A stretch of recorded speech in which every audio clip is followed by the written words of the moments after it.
В этом уроке мы сделаем с вами так, чтобы при наведении курсора на объект всплывала подсказка в виде текста. Итак, создадим новый проект в нашем AGS. Зайдем в General Setting и выберем Directory D9, чтобы Windows не переключался на упрощенную схему каждый раз, когда мы будем запускать наш проект. Затем создадим новый GUI, который послужит подложкой для нашей всплывающей подсказки. Сделаем его прозрачным, выбрав черный цвет фона и окантовки. Выставим его размеры. 15 по высоте и 100 по ширине.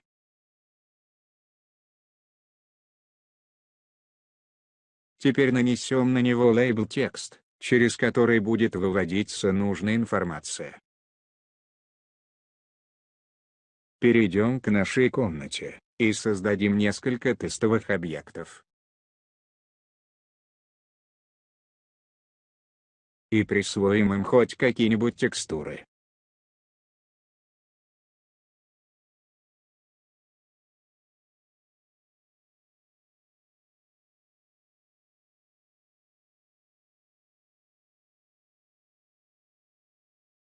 В строке Description каждого из них дадим соответствующие названия: кейс, рука и ключ.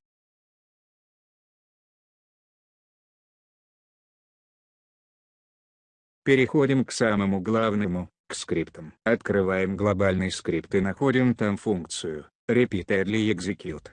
Эта функция непрерывно повторяет выполнение написанного внутри нее кода. Тут мы будем писать наш код, который будет выполняться на протяжении всей игры. Я для экономии нашего с вами времени буду вставлять заранее написанные строки целиком, копированием из блокнота. Итак, задаем условия выполнения нашего кода. Звучит оно так: если под курсором мыши находится объект, то выполняется следующее. Задается переменная O, через которую будем обращаться к атрибутам объекта, находящегося под курсором. Теперь выведем текст на наш лейбл текст, который будет равен атрибуту имени объекта, находящегося в данный момент под курсором.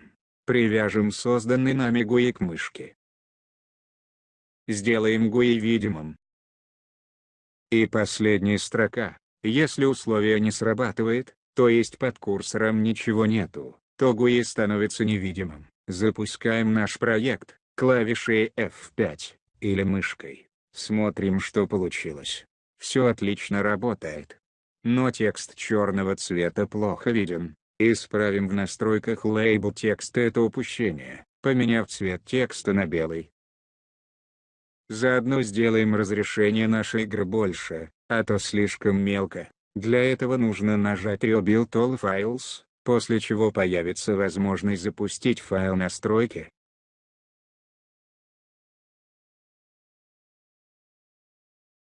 Выберем оконный режим и удвоение пикселей, и наши 320 на 200 превратятся в 640 на 400. Вот теперь все как надо. Красота!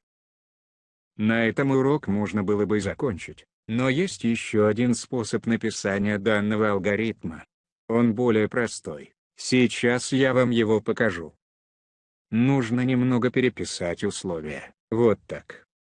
Убрать две строки, хоп, и подкорректировать следующим образом строку, в которой мы выводим текст. Вы спросите, а чего же ты, ржавая корыто, сразу не показала этот способ? А вот почему. Он просто так не работает. Этот способ основан на скриптах более ранних версий AGS. Начиная с третьей версии они не работают, но это не беда. Нужно переключиться в General Setting на старый режим. Отключаем отключение старых скриптов. Вот такая вот автология.